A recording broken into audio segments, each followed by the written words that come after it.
60 minutes of channeling, which will be fantastic. And before we start, do you have any questions for me? Oh, no, but I really like your shirt. I don't know what it is, but I love the colors. Oh, thanks, man. Someone in Japan made it for me. Oh, they made it. It's Wow. hilarious because it's a picture of me, and I like just decided Oh, to wear it. dope. Yeah, it's super cool, man. They did yeah. Wow, they snapped. That's great. Yeah, they did a good job. There's so many. I did a big workshop there where we were teaching people how to like use energy to like create whatever you want, really, like a manifestation, magical energy training. And the people there loved it. So they like made art and they made masks of me. Like they were in public. They sent me pictures of them like on the subway with like masks of my face. It was insane. I was like, holy shit. Yeah, I don't know if I would know how to feel about the mask, but It it's was, dude. still a very cool It shirt. was a little wild. I had to adjust to that. I was like, okay, I just have to accept that this is what happens Hmm. when people find out about you. Sometimes they make Yeah, masks of you. it's a I plus. just imagined a bank robbery and everyone's got my mask on. You know, I Right. was like, oh, that'd be the coolest movie. And then like All FBI publicity is good sit publicity, back. I guess. What was that? All publicity is good publicity, I guess. Yeah, true, If true. if Either way, whether somebody it's fake robbed a it bank or with that me. mask. Yeah, either way, it will immortalize you in some manner, Hmm. whether it's fame or infamy. So I'll go ahead and dive into the session, and then I will see you at the end. Have a great time, Rem. Thank you, Tyler.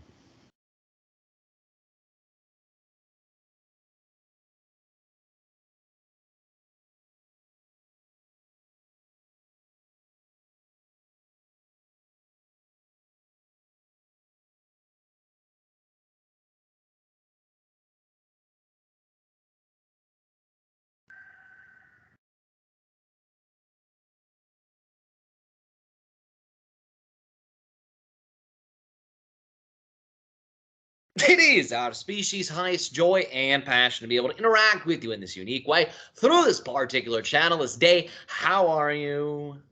How you doing, Ryo? We are ecstatic and delighted to be able to interact with you in this manner. How would you like to explore together? Well, I so I had an idea, and I started going pretty far with it, and I was really enjoying it. I was wanting to make a chat app where you could do metaphysical games, and then I started learning a lot. Wanted to do like a number generator. I don't know if you've heard about this experiment, but we have a there's a supposed experiment on Earth where somebody's consciousness influences a random number generator, and I wanted to do like a game where people could practice influencing random number generators. But I started learning a lot about random number generators. They're not random, apparently, as it turns out. Um, and I had some questions about how to set up. Are you familiar with this experiment first? Yes, we are. Okay, is this an experiment that would work for that, or is there like Are you asking if you could use your consciousness to genuinely influence? yeah, Yes, yes, you can. okay, Yes, I thought because you're yeah, using your consciousness to influence just about everything. Now, remember, I figured. with everything that is manifested, it is an act of co creation. So the random number generator has its own energy that it brings to the table. The observer, the one who's interacting with it, also has their own energy that they bring to the table. And these two energetic forces can work in energetic synchrony with one another, which makes it appear as if the interactee or the observer has directly influenced the random number generator. But in actuality, they've aligned with it in a particular way that's enabling that manifested result to appear. Now, the more creative autonomy the interactee possesses, the more they can actually determine what number is generated. It's not that they're predicting it, What do you it's that they're mean? actually selecting it. So What do you it's mean sort of a creative blending of autonomy? prediction, but it's also a type of commanding that takes place. So there's different levels, you could say, of skill set in Okay. relationship to this particular ability of influencing the random number generator. You have people that will sort of align with it, and they're able to, in a certain sense, predict what it will be. Oh, There are other okay. people that have enough power, energetically speaking, they can actually command it to be something. But that takes a lot more energy, but that type of thing is possible. It's called energetic overshadowing. So it has to do with casting your intention as an energetic geometry or matrix onto the form of consciousness you're interacting with. In this case, the consciousness of the technology, the random number generator. So I'll clarify a little bit. It's zeros and ones.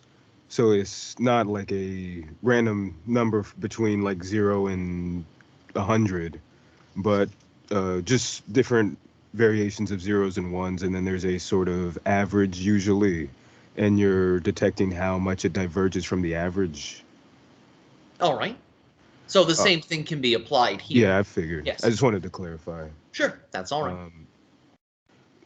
Briefly, how many numbers do you believe is an effective amount to be generated to detect changes? So one of the things I'm thinking of is, I know that we're shifting realities billions of times per second, but you can't really the computive power to generate a billion ones and zeros at random is I don't have that kind of computing power. Sure, and the ability for someone to predict that would also be incredibly challenging, predicting billions of numbers. So start with something basic. Start with something like 5.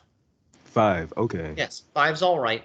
And 5 corresponds with your consciousness in powerful ways. For you are made up of 5 elements. So there are, in a certain sense, 5 major levels of your aura and 5 major dimensions of your consciousness that you use all the time to create your reality experience. So if you work with 5, you may find there's a greater ability to influence the numerical outcomes.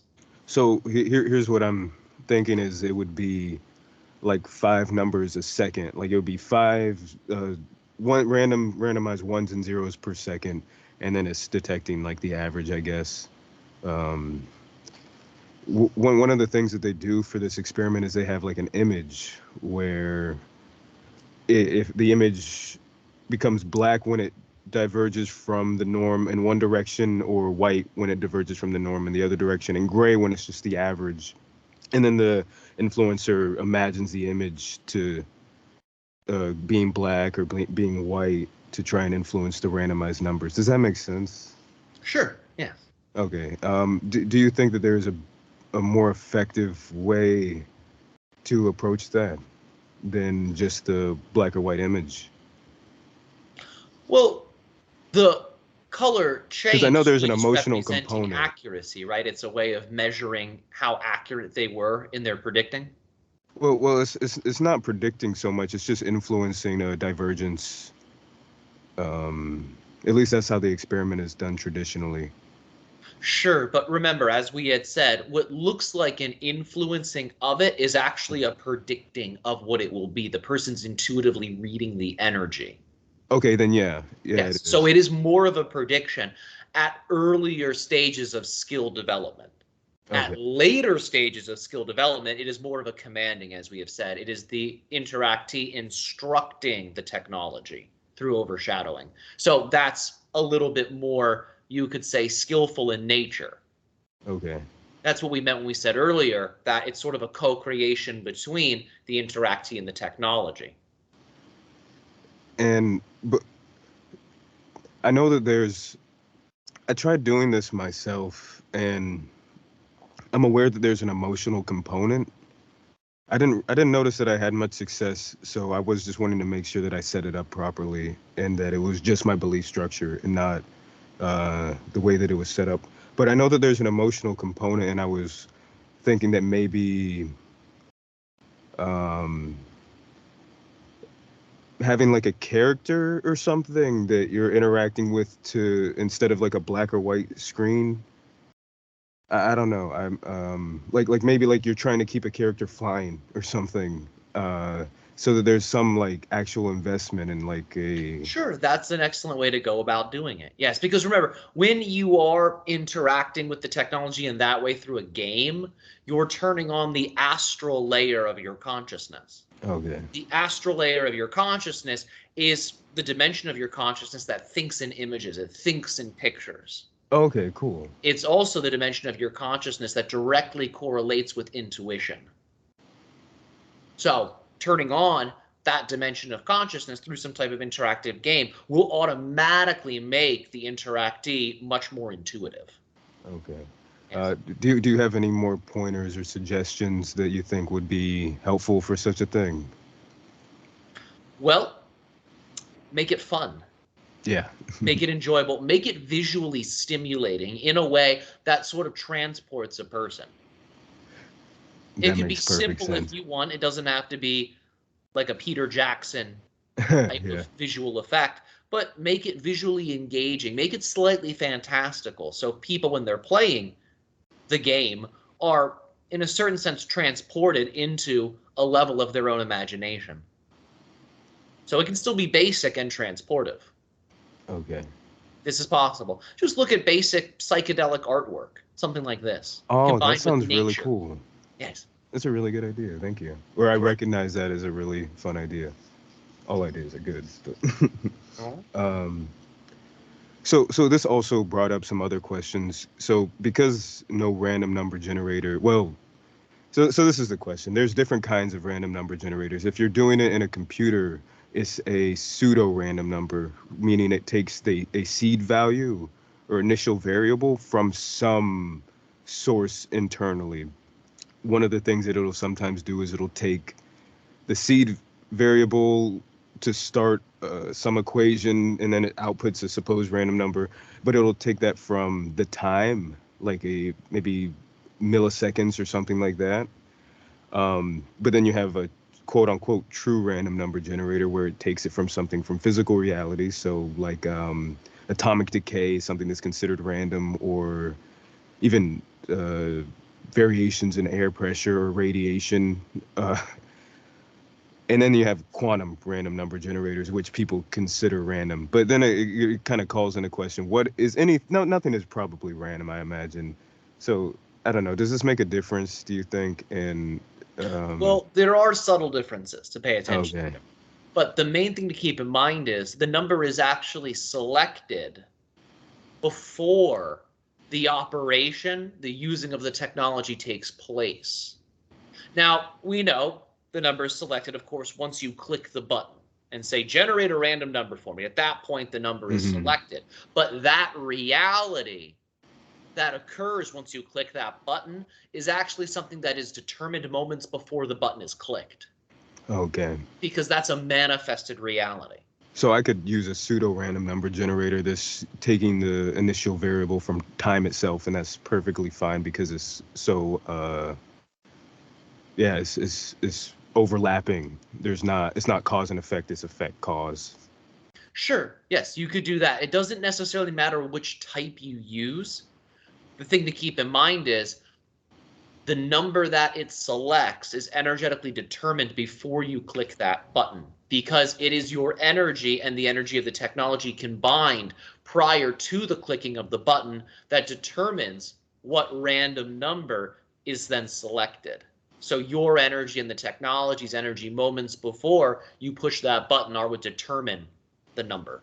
So, in other words, focus on the intuitive practices, the mindset, whatever skills you're using before you click that button. Focus on that.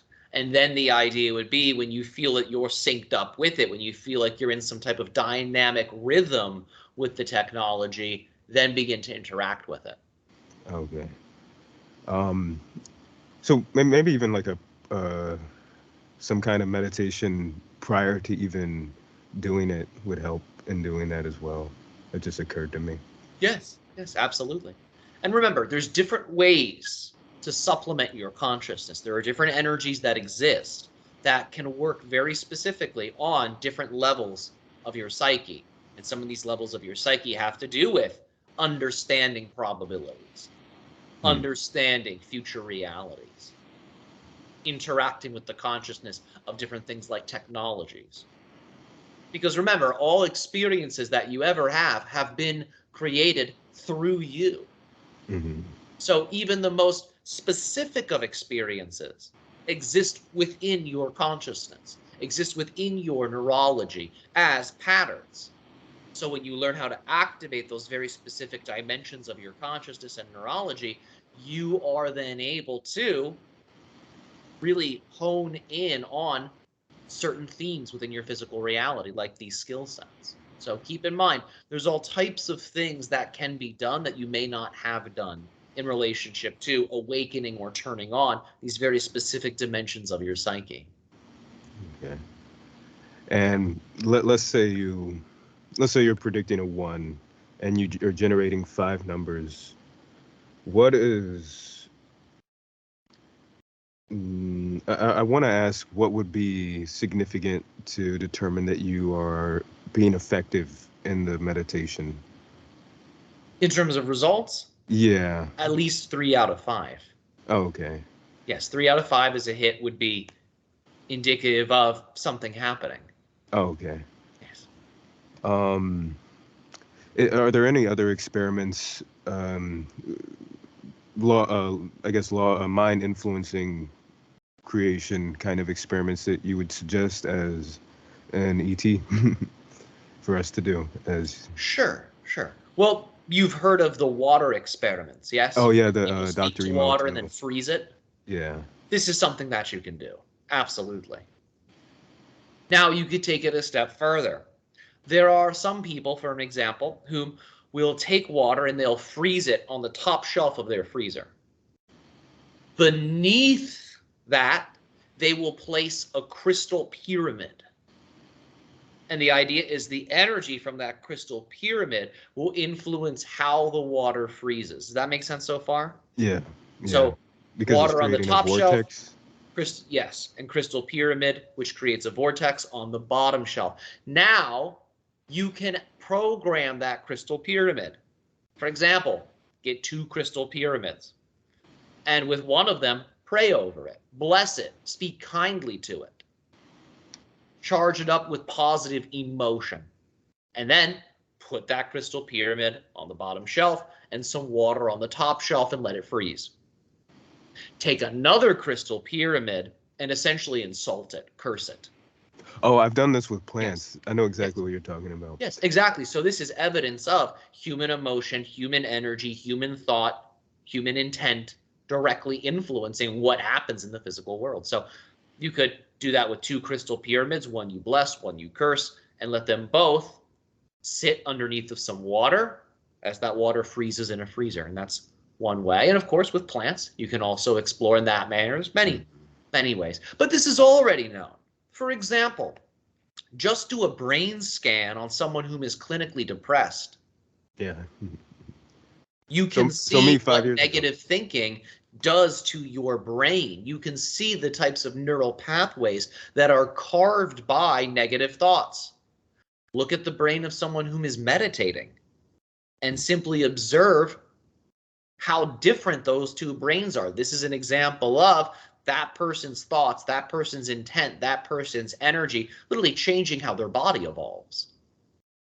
So if that can occur with your body, and technically everything is your body, because everything's one thing, there's no real limit to what can be done. Now, your body, you have a great deal of autonomy over because you're rooted to it. You have the greatest level of influence in that way over it.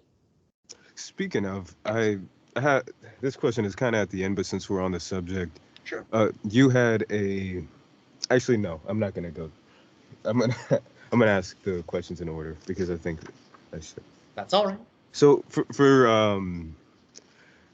the general population, there's especially I think there's a sensitivity to deformity in the physical form, and I think it can trigger visceral reactions in people. But I've noticed that people who experience deformity, they feel a scarcity in the kind of romantic relationships that they can actually have access to.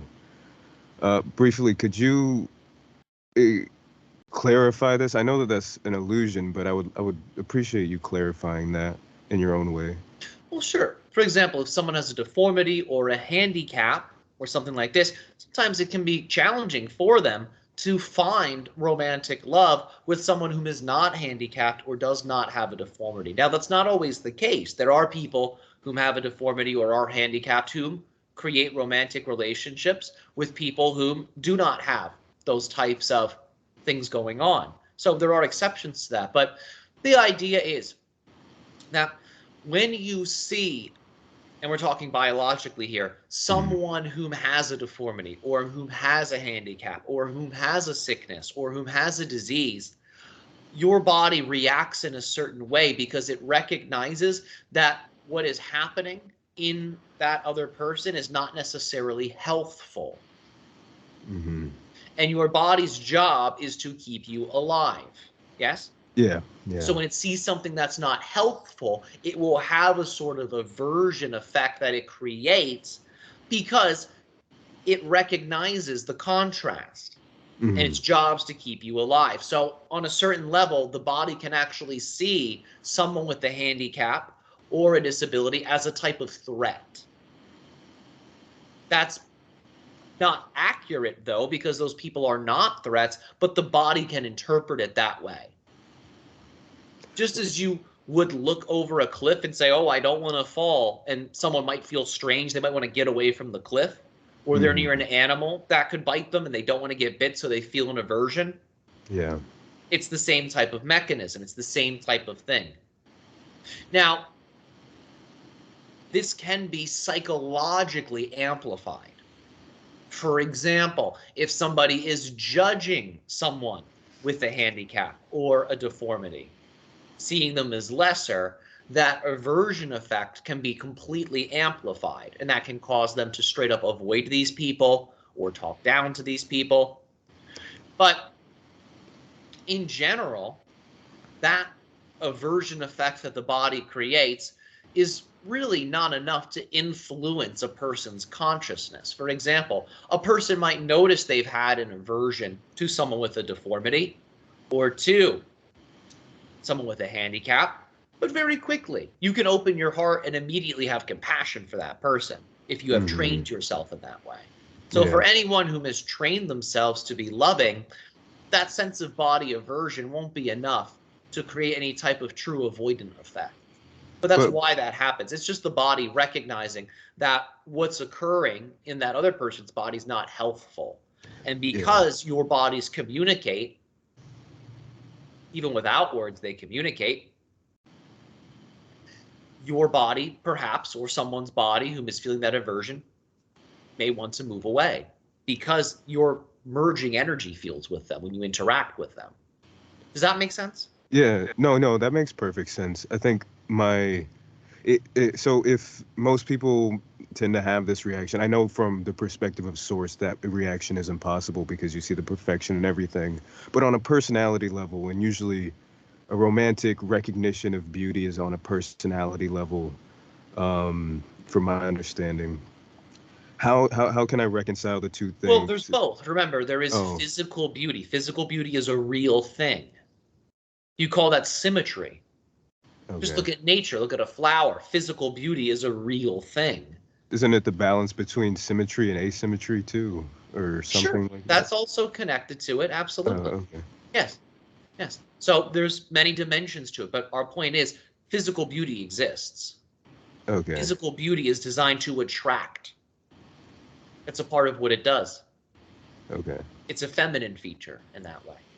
Now, all expressions of form have their own qualities of beauty, but in general, beauty is a type of feminine energy that all things possess. You have the idea of outer beauty, physical beauty, and the idea of inner beauty, spiritual beauty. So most people on your world have not really been taught how to explore those inner non-physical landscapes. So many people are numb to spiritual beauty or to emotional beauty. So they don't see it. They miss it. It's like they're partially colorblind, if that makes sense. So somebody experiencing temporarily expressing through a body with deformity, they might find possess people who a great deal of spiritual beauty. That's possible.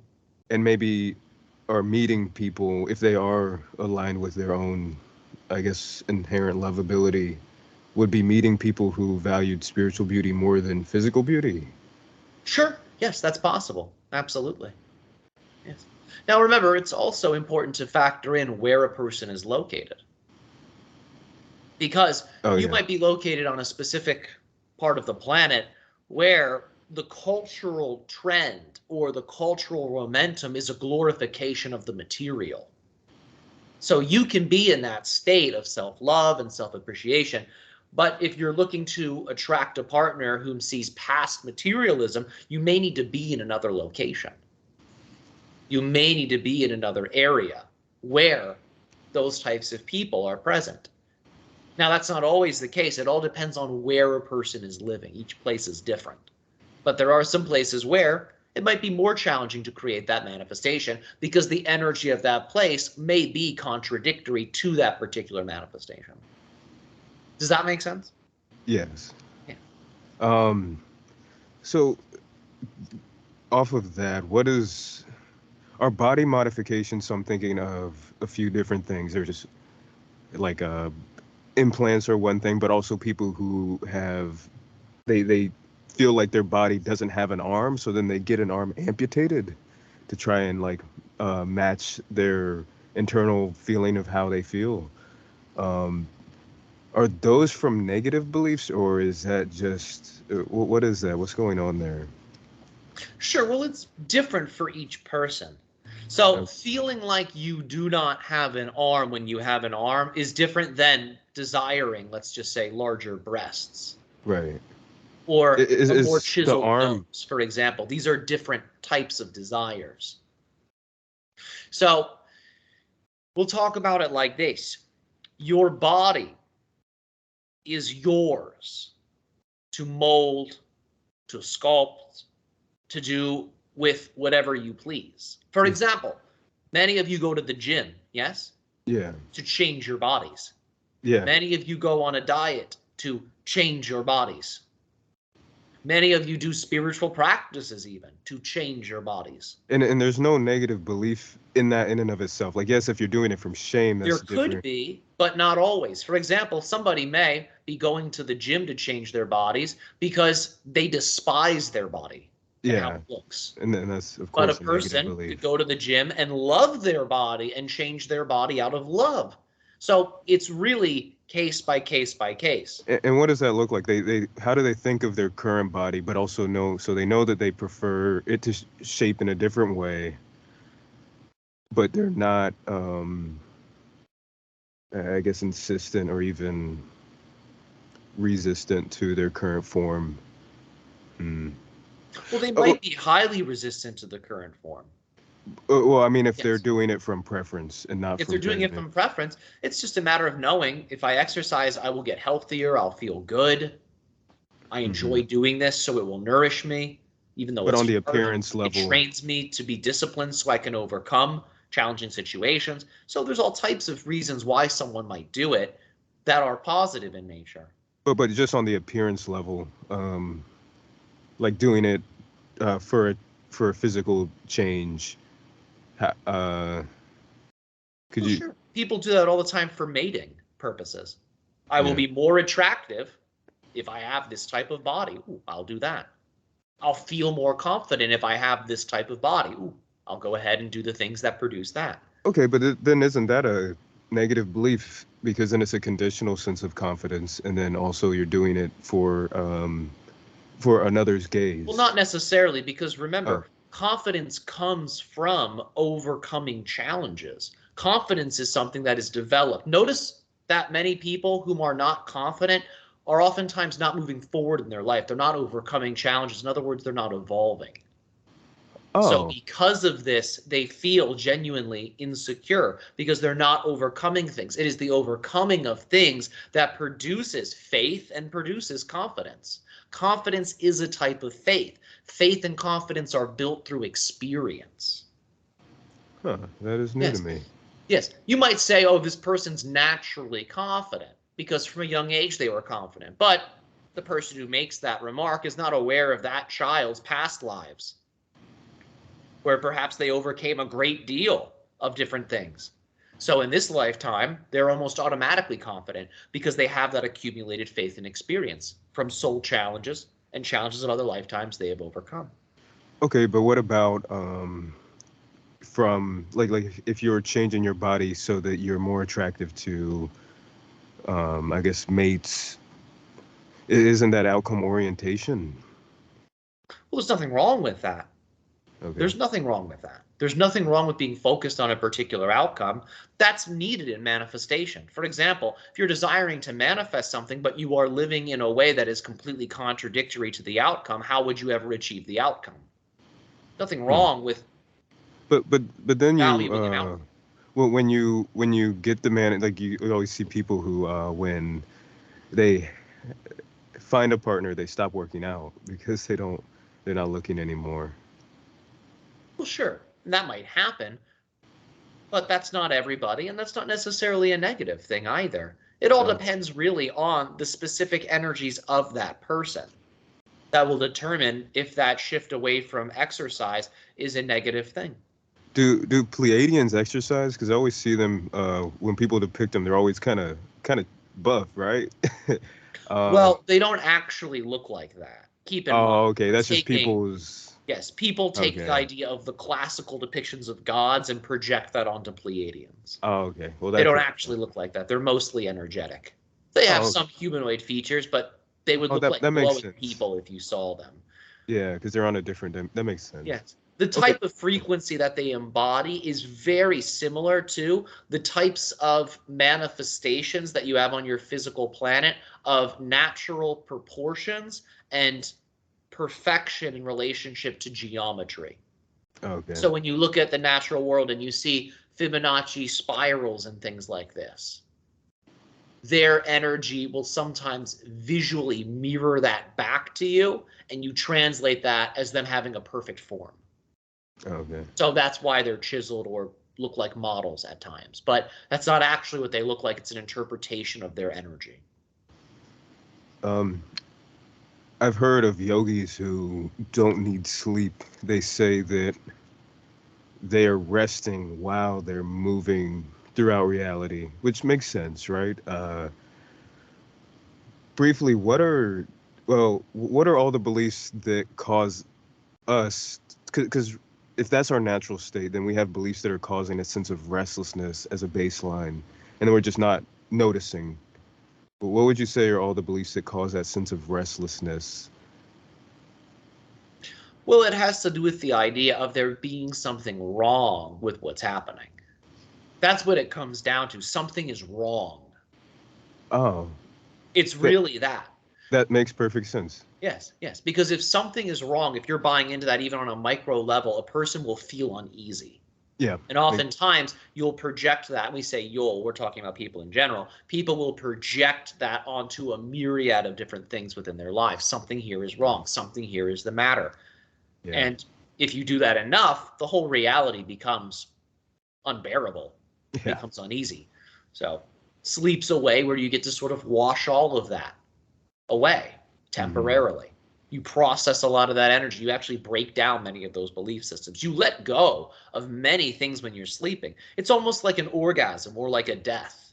In Hmm. that moment, there is a release of the identity, there is a release of the ego. And whenever that happens, All the beliefs as well, or most of them. exactly, yes, yes. And when you reawaken, certain things will be retained, but a lot will have been released. So you actually shed many of these beliefs and ideas whenever you're going into one of those different experiences of egoic release. Bri- Uh, why do we people please in your perception? What is that even? It's a survival mechanism. Oh, If people don't like me, I might be alone. If I'm alone, I might get eaten. If I get eaten, I will die. and what is the truth? Well, the idea is that there are multiple truths in relationship to how relationships with others can unfold. So we'll talk about it like this. You could be an asshole to anyone and everyone, and there would still be people who would want you. There would still be people who would value you. There are many greats. There are many people that are a part of your human history and culture who were terrible people, yet they were idols. They were Yeah. glorified. Some of them were seen as gods. So being a good person or making other people happy, we'll say it that way, does not necessarily mean you will not be alone. For example, think of all the people who spend their lives pleasing others, yet feel completely alone. Mm-hmm. They're in a cycle. Right. Because they're not being their authentic self, they can't really connect with other people. If you can't connect with other people, you're going to feel alone. And that frequency of aloneness will actually encode your aura to attract in those experiences. It would What be experiences exactly? superior to be, let's just say, rude and cringe, as you say, than being falsely, let's just say, polite or falsely endearing. Does that make sense? It would Makes actually perfect be sense, energetically more positive to be how you are rather than to put on a mask and be someone you're not to make someone else happy. Now, we'll take that a step further. If you choose to treat someone kindly and with love, not to make them happy, but because that makes you happy, then that's the thing to do. But it is more energetically balanced to actually be rude rather than to put on a mask just to make the other person feel good. Yeah. No, because when you're doing that, when you're actually feeling nasty, but you're trying to make someone feel good, you create a schism within your consciousness. You're fracturing yourself. So it's all about really, when you're interacting with people, slowing down first and foremost, and reminding yourself that it feels good to be good to people. And you don't have to be good to people to make them feel good at your expense. You can be good to people because it makes you both feel good. And in that moment, when you treat someone well, it's genuine. It's not creating that schism effect.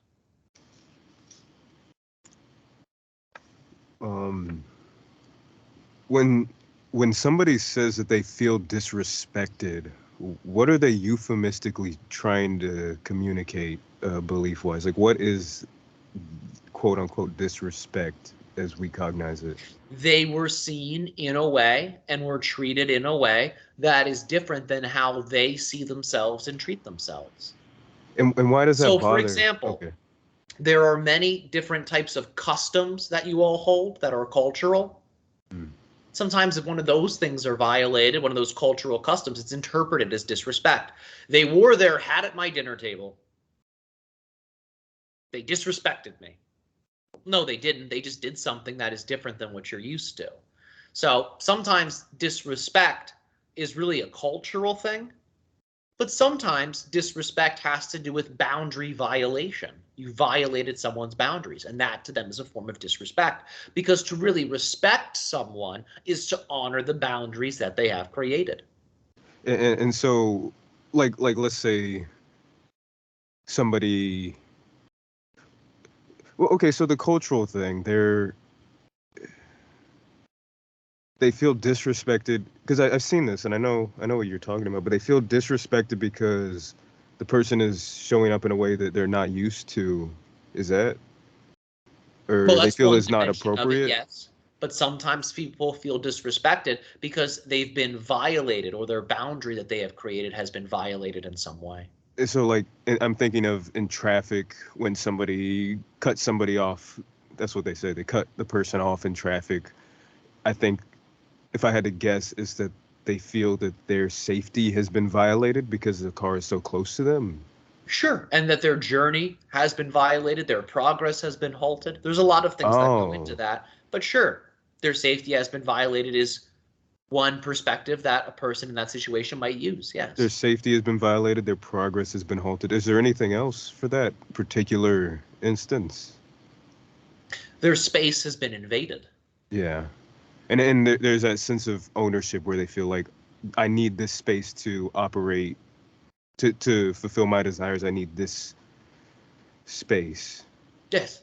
Yes, exactly. Um, what is the belief structure for the idea of embarrassment? What even is embarrassment?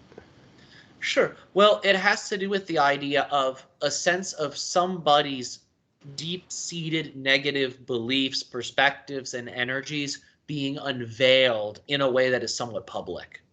Oh. So in general, someone will have some type of, you could say, judgment or some type of negative bias or belief they're holding on to, and something happens in the external reality that brings that out of them.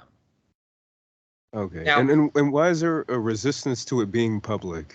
Does it go back to the people pleasing thing even, or is it sure, something? it can be connected to that. Yes, absolutely. And it Is it? can be connected to the idea of survival instincts. Yeah. If people really knew, they would shun me. They would turn me away. They would judge me. So Wow. it's going to be a little different from person to person, but those are some of the general things that a person can hold on to when they are experiencing embarrassment. And why Now, isn't that? remember, sometimes embarrassing things, right, are rather innocent. Nothing's actually happening that is detrimental to the person. Really, it's their own mind creating suffering. But sometimes people are put in situations that are embarrassing, that are, for example, designed to humiliate them. That's a little different. So embarrassment can be something that's neutral, but it can also be something that is malicious, depending on how that situation unfolds. So it's also important to keep that in mind. Just think of bullying, for example. Yeah. It's intending to put one into a humiliating and embarrassing situation. Okay. So there's neutral and more, you could say, malignant ways of expressing this. I've noticed with myself that and I guess maybe this ties into the same thing. Just tell me that it does if, yeah, I guess it would be. It's like the idea of disrespect in a way. Well, I'll finish the thought first. When somebody says something inaccurate about me, it bothers me. Like let's say I said something and then the person approximates it through their own belief structure, and I know that they're doing this, and they relay it in a different way, and even like relaying it as if I'm negative in a way. Like there was one time I was training somebody at a job that I had a long time ago, and they did something, and I told them don't do that, and then they relayed what happened to a manager, and they said I said don't do that, like I yelled or something, but I didn't. And I was pretty monotone, so I imagine that maybe that had a factor in it, but still that bothered me. How do you not, because I know that, how is it to not be upset at inaccurate information? Because I do get upset at that, and I don't know why. Sure. Well, the thing to keep in mind is when someone is creating a deception about you, this will automatically entangle with your energy field to some degree. If you let things really roll off of you, you're not bothered by much. It might entangle with your energy field for a second, but it rolls off of you. Because every thought you have about someone, every word that you speak about someone summons them. You're summoning their energy into the conversation. So when someone is talking about you, a part of you is summoned to their conversation. So a certain dimension of your energy body will pick up on that. It doesn't feel good necessarily because it's a type of negative energy that is being projected. But I must be judging it after the fact or something. Say again, please. I must be judging it after the fact or something, because that could be a recognition, I imagine, but not a cause for upset. Well, we'll talk about it like this. If that negative energy that is entangled with the aura is not shed, it eventually is absorbed. It's pulled in. Just as water falls on the leaf of a plant, yes? And the plant pulls the water in. If the water sits there long enough, energy is like this. So somebody may say something about you. Somebody may project some negativity upon you. You might not notice at first, but if that energy sits in the aura, it eventually gets pulled in and in and in. And as it gets closer to you, you notice it more. As it gets closer to your physical body, you feel it more. And the idea is, by the time you notice it, that's when you, or most people who are skilled, will apply some type of releasal technique. They might do a breathing exercise. They might shake their body. They might take a shower. They might burn some incense. They might chant a mantra. Once they notice it, they'll do something to change it. But is that kind of the key thing to remind yourself of is that whatever someone says about you, they're saying about their own projection of you. They have created a movie of you in their mind. And when they're talking about you, they're talking about that movie. Because the true you, they cannot really know, because you can only know yourself. Yeah. Through knowing yourself, you know everything, and you know nothing all at once. But in general, you can only know yourself. So whether this person is a friend or a foe, the movie version that they have of you in their mind is just that. It's a movie version that they have of you.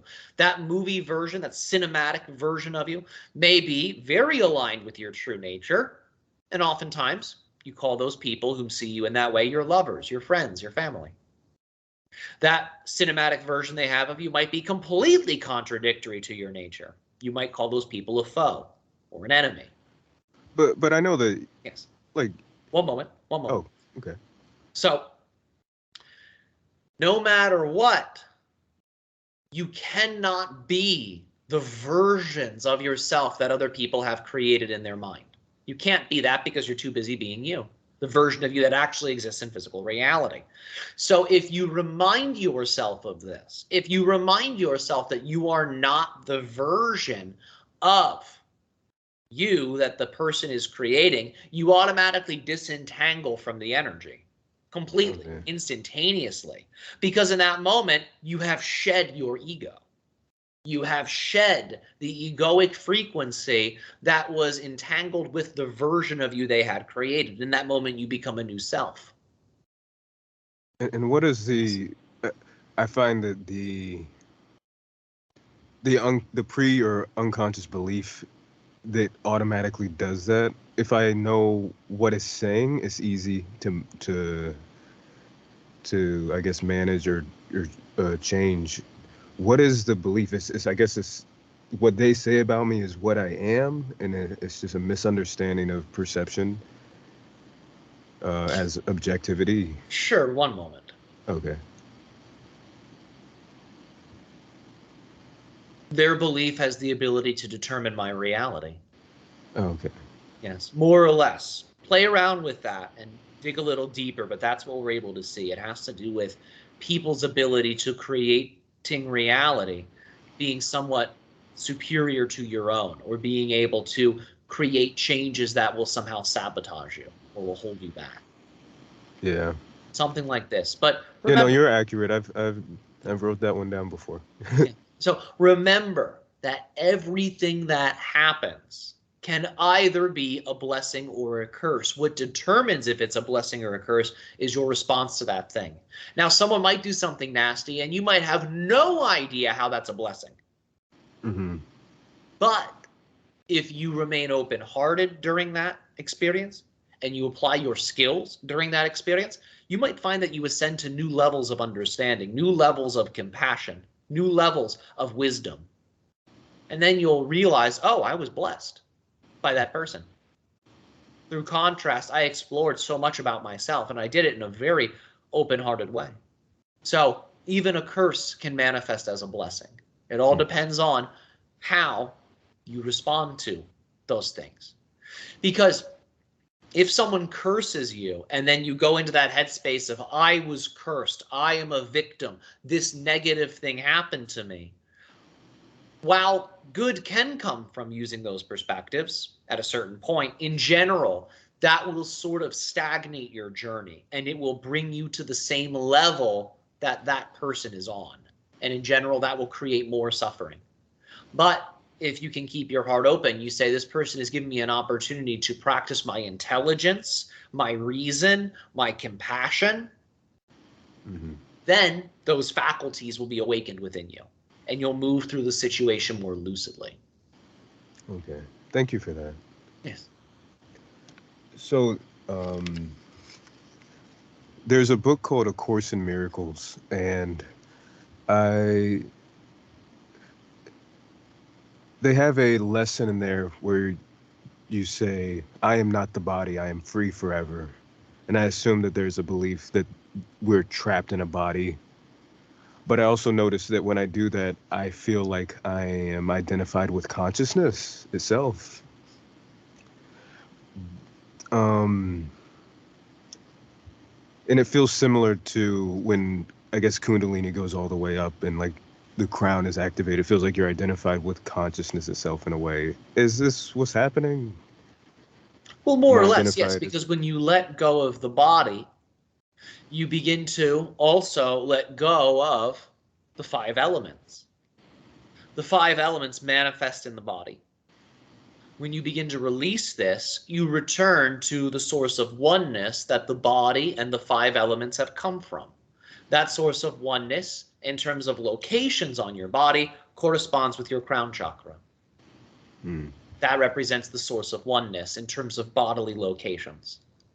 Is this the same thing as energy identification? You mentioned this in a previous session with me, where if you were wanting to see energy, you have to obviously be the vibration of energy. And is this identifying as energy? Sure, yes. You're tuning into a certain type of energy. Absolutely. And you're feeling how that energy entangles with your body. You're feeling that location. So yes, this is a form of that. But also in that same session, you mentioned seeing objects that are energy objectified, so like solid objects as energy as well. And I was thinking that the body would be included as that. It would be seen as like an energy pattern. Sure. Do Well, you that's a have any? perspective that is available from that level. Yes. Yes. It might not be obvious right away, but begin to just imagine that. For Yeah. example, once you have released identification with the body and you have merged with that crown chakra level, then keep your eyes slightly open and imagine that each thing is energy and allow for your imagination to project onto each thing. You'll start to see its energetic makeup. Now, in a lucid state, your imagination projecting onto it will be indistinguishable from the outer reality. In other words, you'll look at something and it will appear to be completely energetic. But at first, you might have to train that through accessing the imagination. Okay. Um, what is the need for constant stimuli? Is that just a feeling of emptiness, and then trying to mask it? I think it is. Well, What do it you can think? be. Yes, it can be for people. But the Yeah. idea is that, for example, stimulating things can become addicting. Things that release dopamine, for example, become things that people oftentimes will gravitate to because those things feel good. Now, we'll talk about it like this. When you are just sitting and doing nothing, you might not feel great. You might not feel bad, but it might not feel like too much is happening because a person has become, in a certain way, numb. Through all of the stimulation, a person becomes numb to subtlety. So when they sit down, they close their eyes. They might become incredibly bored incredibly Yeah. quickly because they're so used to that stimulation in a certain way, they've become accustomed to it. That makes sense. So if a person is able to retrain their nervous system to become more sensitive, they can sit there and very quickly they start to notice they're having an interesting experience. There's actually energies moving. There's sensations being had. There's all types of novelty that's occurring within you when you appear to be sitting there and doing nothing. And it is that novelty that stimulates dopamine. So you're Yeah. actually able to stimulate the same type of circuitry just through sitting down and doing nothing whilst maintaining awareness of all of the dynamic shifts and changes that are happening within you. But a sensitivity is needed for that. Otherwise, it just seems like you're sitting there. But Makes if you can sense. become sensitive once more, you'll experience novelty while doing nothing. So what is what are the beliefs that loud yelling tends to activate? Because I noticed my granddad, he's hard of hearing, and he yells everything, and I feel immediately like tense, you know. And I know that he just can't hear. Like logically, I understand, but I find myself avoiding him because of that. Well, when someone's yelling in general, what they're doing is they're using the volume power of their voice to open energy centers. So For example, if we were to yell at you in a malicious way, mechanically what would be happening is the energy we would be sending to you through the volume of the voice would be energy that is designed to sort of bomb you. It would be designed to impact your energy centers so more of our energy could then enter. So when people try to dominate other people, they're oftentimes yelling at them. They're trying to penetrate through their aura to create caverns, which allows for additional energy to enter in, which is designed to get closer and closer and closer to that person's original self, thus influencing the original self, overshadowing through force. Does that make sense? Yes, but what is the belief that because obviously that doesn't, it's an unconscious tendency to match or allow that? No. Well, we'll talk about it like this. We'll get Okay. back to your grandfather. So when he's yelling, he's not trying to do that. Yeah. But he is attempting to make sure that his point is heard because he's unsure if people can hear him. Yeah. So he's not doing that in a malicious way. He's just trying to make sure that the message has at least penetrated so he's heard. So it's not a malicious thing. That might not even be something he's aware of that he's doing that. But from our perspective, that's the reason for the yelling. He's unsure if people are hearing him. So if you speak loudly, you at least know the information has penetrated a little bit. Mm-hmm. Now, to get back to what we were talking about before, a person trying to dominate a person using volume. If you have a strong will, you are not affected by that. For example, the stronger your will, the stronger your focus, the stronger your intention, the stronger your energy, the more of an island you are, which is ironic because an island, in a certain way, seems like a thing that's totally alone, not connected. But remember, an island is connected to the ocean. The ocean, the water, is connected to all forms, all things. The island also, in addition to being connected to all things, is sort of immune to the things that happened on the mainland.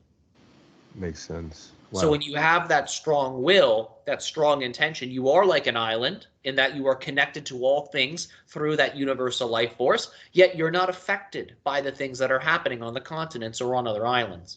Makes sense. So yes, your will can impact this. But if a person is weak or is diseased, for example, or is sickly, elderly, or even a child, these things tend to be, you could say, more traumatic for them because their energetic system's not as refined.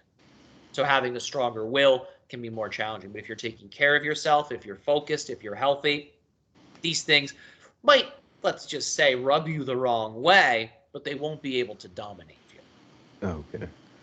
And I think that this is the last question I'll have time to ask.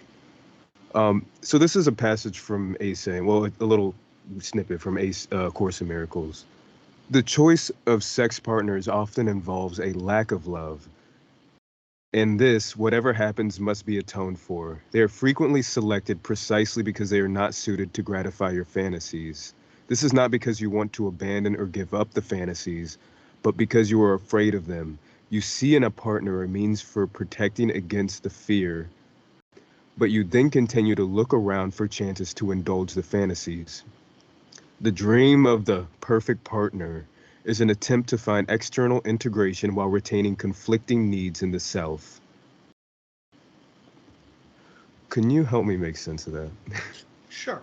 So the idea is, we'll give you an example to start off with this. Think of a person whom gets married, yet they have all types of fetishes, all types of kinks that they don't explore with the person they've married. And they then have to seek that out and they end up cheating on their spouse. What we're talking about here is an example of a person whom has not integrated the idea of those desires, of those preferences, of those fantasies, yet has kept them all secret. They've shunned them from the world. It's only they know about them. They have, in a sense, pushed them down so deep that they believe that they are incapable of attracting a partner whom will fully accept them for all of those things and who will explore those things with them. These things are so dirty, they're so taboo, they're so this, they're so that, that I can't possibly find a partner that I want to be with whom will allow all of this. So they end up creating a type of compromise where they will select someone that meets certain needs, but that they still keep all of these secret things from. Oh, okay. If the person were to fully accept these things, accept these fantasies, and play with these fantasies, indulge these fantasies, they would naturally attract a partner to them who would be nourishing. But because these things are kept secret, because they're pushed away, they're incapable of attracting a genuine partnership because they're not being genuine with themselves or the other person.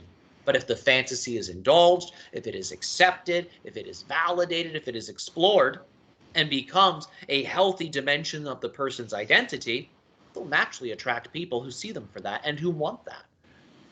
So your species is all really integrating these things right now. You're bringing all of this out. In a sense, you're all coming out of the sexual closet, let's just say, where your species is releasing many of the taboos and the judgments that you have held. And this will completely change human mating dynamics and human marriages and human relationships in a romantic sense, where these things will start to readjust and remold and will become relationships that are based on authenticity rather than scarcity. Does that make sense? That does make sense. All right, I guess I have a little more time than I thought. Briefly, what causes dandruff? I get dandruff flakes, and I stopped for a while, but then I don't really know. I don't notice any pattern of what it correlates to, so I figured I'd ask. Sure. So we'll talk about it like this. When the body is inflamed, dandruff can exist as a side effect of this. So pay attention to what you're eating. If you are eating any foods that are inflaming your system, even subtly, this can cause dandruff. So low-level inflammation, candida also can cause dandruff. So an overgrowth of what you would call fungal entities within the digestive system can also cause this. It's the same mechanism behind athlete's foot. Oh, okay. So pay attention to sugars, but also pay attention to things that you may be consuming that are out of alignment with your body and consider reducing those things. Okay. Thank you. Yes. Yes, you're very welcome. So when I do Kundalini exercises, it seems like sometimes it's more orgasmic than others, and I wanted to know if there's like a buildup of content for it to be more expansive. Is this something? Yes, exactly. So we'll talk about it like this. There's two major things to focus on when doing any type of tantric or Kundalini exercise. Your stress levels will impact the blissfulness. So that's one thing to keep in mind. If you're stressed, if you have not slept, if you have eaten poorly, these things will impact the blissfulness. Okay. So pay attention to that. But also, the reservoir of sexual energy will also impact the blissfulness. So if you have built up your semen in that way, if you have not released any of it, the blissfulness will be higher. Those are the two major things to focus on in terms of augmenting blissfulness with these types of practices. And I think this actually might be the real last question. How does viewing a person as innocent correct their misalignments? Thank you. You're helping them to return to their original state. Oh. Yes. Okay. Yes. Because think about it like this.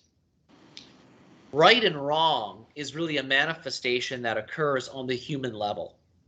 When you're on the soul level, when you're on the spirit level, there's not really a right or wrong. You're able to see both positive and negative in their entirety, and you're actually able to see how they exist on a continuum. You're able to see how they're both those two sections of the yin-yang sign. You see it very clearly. So even the most heinous of actions make total sense. You can understand why they were taken. Thus, compassion is naturally had. Okay. So when you see someone as innocent, you're helping them return to that state of consciousness that transcends the duality of right and wrong, positive and negative. And because you're helping them to return to that, you're helping them to go into a state of acceptance where they can accept themselves. And they can actually have compassion for themselves and their past selves that they have been, whom have made negative choices or whom have hurt people. So you're helping them go into a state of radical self-acceptance when you see them as totally innocent. Because there's a dimension of them that is completely innocent. That's that spirit level of you. That's the dimension of you that cannot be harmed. It cannot be touched. Mm-hmm. It is completely unaffected by anything and everything because it is everything and anything and That nothing. makes sense. So you're helping them to access that. And you said that the body is completely ours to change. You could you give a exercise to change one's height? I was curious about that. I heard you talk about that in one of the monthly channeling sessions. Somebody asked about that, but you didn't go into detail. Sure. Well, the first thing to pay attention to is visualization practices. So you could explore this through the idea of astral projection. Just lay in your bed and begin to imagine that your consciousness rises out of your body and begin to simply walk around your room. Let's just say move your consciousness around your room from a level that is completely aligned with the desired height you want to create. So I did this. I think I must have a belief because, and I was shifting through a lot of beliefs. So what are some beliefs that prevent this, or what are the beliefs Well, that one prevent moment. this? That's just the first thing. Oh, okay. Sorry. Yes. So that's an exercise a person would need to repeat daily for at least 40 days. Oh, okay. To really install that change. The other thing to pay attention to is tendon stretching, tendon exercises. When the tendons get tight, it pulls the body into itself. Okay. But when the tendons are stretched, when they're relaxed, the body gets longer. So keep that in mind. Tendon nourishing exercises, tendon stretching, these things are important. The other thing to pay attention to is spinal exercises. Spinal exercises, spinal decompressions. These types of things, which will elongate the spine. You're familiar with the idea of certain people actually shrinking as they get older? Yes. It's because their spine is compressing. And when the spine compresses, the psoas muscle, which connects your legs to your low back, also compresses. This pulls everything into the center. So focusing on spinal health, decompressing the spine, releasing the psoas muscle, all of these things will assist you in height. Okay. So these are some of the things to focus upon. And of course, making sure you are consuming nutrients that cause the body to grow. So think of the hormonal state that a developing child is in when they're getting taller. And then begin to nourish that same type of hormonal state within yourself. So there are certain things that make the body grow. Dairy, for example, makes the body grow. We're not recommending dairy because many people are so sensitive to it, but that's an example of something that makes bodies grow. It stimulates growth hormone. Meat will also cause the body to grow. This stimulates tissue development. So these are certain things to pay attention to. This is not a type of thing to do long term. Like we said, 40 days will likely be sufficient. Anything longer than that, it's likely you'll create a metabolic disturbance in the body through too much dairy, too much meat, too much of these, you could say, growth hormone stimulating regimens. But those are the things to focus upon. And this can actually produce changes in your height. It might be slight, but you'll likely notice some type of impact, some type of difference. Okay. One moment. Okay. Yeah, probably check. I think. Yes, we are at our time mark, but we have thoroughly enjoyed all of these wonderful questions that you have presented to us this day. Okay. Thank you, Ryo. Sorry, I should have checked too. Well, I mean, I was checking. That's all right. I don't know. I just trusted. That's all right. We enjoyed the conversation. As always, our species' unconditional love and appreciation to you. Thank you.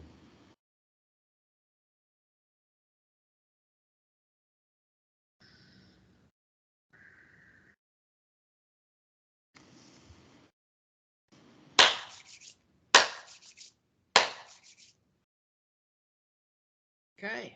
Great. Great. Thank you so much, Tyler. Yeah, my pleasure. My pleasure, man. Is it I hope okay if I you share had a this? good time. Yeah, absolutely. Is it okay if I share this? Like I always like leaving the door open when I open a door, you know? Sure. Yeah. If you want to share the session, you can. I would recommend instead of sharing the whole thing, if you can chop it up into Clips. clips. Yeah. Yeah, Yeah, I was that's gonna the try that best. this time. Heck yeah. Definitely prefer that way. That's good. Yeah, me too. All Well, right, thank you so man. much. I know you have a schedule. Oh, sure, sure. Well, thanks, Rem. And as always, man, great to see you. And I hope Yes. you have a fantastic day. You too. All right, Bye. take care.